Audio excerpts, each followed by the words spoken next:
சங்கீதத்தை பாத்தீங்கன்னா அதுல 10வது வசனம் சொல்லுது, வீட்டுக்குள்ள பிரச்சனை வராது. சொல்லுங்க, இந்த நேரத்தில் உன் வீட்டுக்குள்ள என்ன வராது? பிரச்சனை வராது. அததான் இங்க என்ன சொல்லப்பட்டிருக்குன்னா, ஆகையால் பொல்லாப்பு உனக்கு நேரிடாது. வீட்டுக்குள்ள என்ன நேரிடாது? பொல்லாப்பு. ஏன் எனக்கு இந்த பொல்லாப்பு வந்துட்ட, வரக்கூடாத வியாதி வந்துட்ட, வரக்கூடாத பிரச்சனை வந்துட்டோம்னா, ஆனா இந்த வருஷத்துல கடவுள் சொல்றாரு, நம்ம பார்த்து உனக்கு பொல்லாப்பு வராது.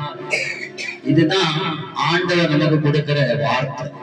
உனக்கு பொல்லாப்பு வராது. எனக்கு பொல்லாப்பு நினைக்கிறவங்க மத்தியில கூட எனக்கு நன்மைதான் வரும், தீமை வராது.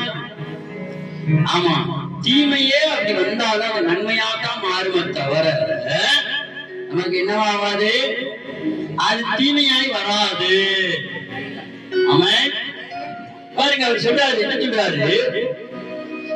ஆகையால் பொல்லாப்பு உனக்கு நேரிடாது, வாதை உன் கூடாரத்தை அணுகாது. சொல்லுங்க, என் வீட்டுக்குள்ள வியாதி அணுகாது.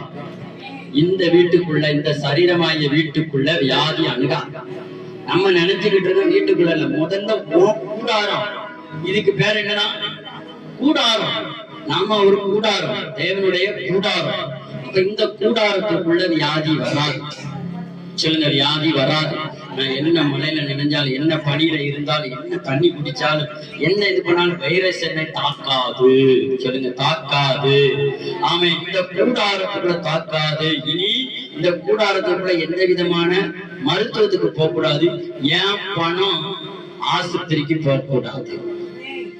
சொல்லுங்க, என்னுடைய பணம் ஆஸ்பத்திரிக்கு போக கூடாது, மருத்துவமனைக்கு போக கூடாது, வைத்தியன்ட்ட போக கூடாது, எவங்கிட்டையுமே போக கூடாது. என் நேரம் ஆஸ்பத்திரிக்கு போகவே கூடாது. ஆஸ்பத்திரியில போய் கடத்திருக்கீங்களா? ஏன் கேளுங்க, எப்படி இருந்துப்பாரு. அதை காட்டிலும் அவர் கூட இருக்காரு பாத்தீங்களா, அவரு பெரியவர்.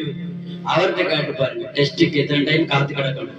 யூரின் டெஸ்ட்டுக்கு எடுத்துட்டு போகணும், பிளஸ் டெஸ்ட் எடுத்துட்டு போகணும், அங்க ஆபரேஷன் தேட்டர்ல அங்க அவனுக்கு போய் காத்து கிடக்கணும், இங்க இருந்து இந்த சட்டி பானை அள்ளிட்டு போகணும், அங்க இருந்து இதை அள்ளிட்டு வரணும். இதெல்லாம் பெரிய சிரமம். அப்ப நம்ம என்ன சொல்லணும்? எனக்கு அந்த மாதிரி வாழ்க்கை வேண்டாம். சொல்லுங்க, எனக்கு அந்த மாதிரி வாழ்க்கை வேண்டாம். அல்லேலூயா. எத்தனை பேர் இதை ஏற்றுக்கொள்றீங்க? ஐயா, நீங்க சொல்றது 100க்கு 100 உண்மை. எனக்கு அப்படிப்பட்ட வாழ்க்கை வாழ்வதற்கு நான் விரும்பல. நீ சொல்லாம இருந்தீங்கன்னா